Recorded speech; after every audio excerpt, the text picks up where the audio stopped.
পোরশায় ভাই বোন হত্যা মামলার একমাত্র আসামি নুরুন নবী গ্রেফতার। নওগাঁর পোরশায় আলোচিত ভাই বোন হত্যা মামলার একমাত্র আসামি নুরুন নবীকে গ্রেপ্তার করেছে থানা পুলিশ।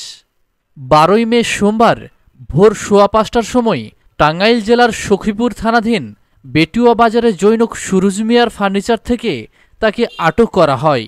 পোরশা থানার তদন্ত কর্মকর্তা শাহ আলম সর্দার জানান, হত্যাকাণ্ড সংঘটিত হওয়ার পর থেকেই আসামিকে ধরার জন্য কাজ করে যাচ্ছি আমরা।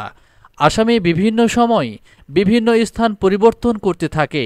বেশ কিছুদিন নজরদারিতে রাখার পর মোবাইল ট্র্যাকিংয়ের মাধ্যমে আজ ভোরে তাকে গ্রেপ্তার করা হয়। তদন্তকারী কর্মকর্তা আরও জানান, ভাই বোনকে হত্যাকাণ্ডের পর তার বাড়িতে থাকা স্বর্ণালঙ্কার লুটে নিয়ে বগুড়ার ধনুটের একটি জুয়েলারিতে 1,60,000 টাকায় বিক্রি করেন হত্যাকারী নুরুন নবী। সেই সূত্র ধরে আসামিকে গ্রেপ্তার করতে সক্ষম হন বলেও জানান তিনি। পরে এদিন বিকেলে পোরশা থানার officer in charge OC Abu Bakar সিদ্দিকের নেতৃত্বে পোরশা থানা পুলিশের সদস্যরা গ্রেপ্তারকৃত আসামিকে সাথে নিয়ে পোরশা পূর্ববাড়ি গ্রামের হত্যাকাণ্ডের শিকার নূর মোহাম্মদ শাহ এর বাড়িতে যায় পুলিশ। এ সময় হত্যাকাণ্ডের বিবরণসহ বিভিন্ন আলামত সংগ্রহ করা হয়। এদিকে ঘটনাটি বেশ আলোচিত হয়। খবর পাওয়ার সাথে সাথে শত শত মানুষ ঘটনাস্থলে ছুটে আসেন।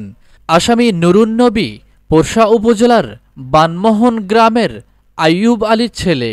তিনি দীর্ঘদিন যাবৎ নিহত নূর মোহাম্মদ শাহ এর বাড়িতে কাজ করতেন।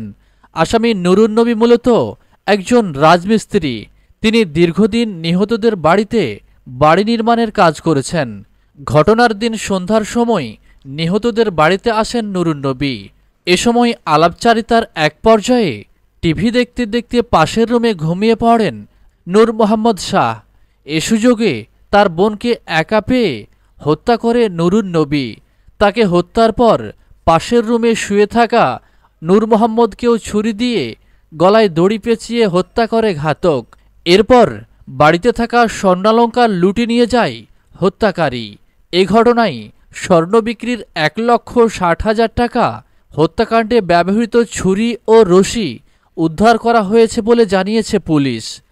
উল্লেখ্য, এর আগে 6 এপ্রিল পোরশা উপজেলার পূর্ববাড়ি গ্রামের নিজ বাড়িতে নূর মোহাম্মদ ও তার বোন রেজিয়া বেগম নৃশংসভাবে হত্যাকাণ্ডের শিকার হন।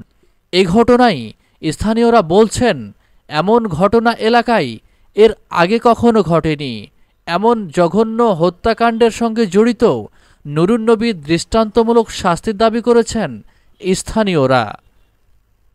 সালাউদ্দিন আহমেদ, এসটিভি পোরশা, নওগাঁ।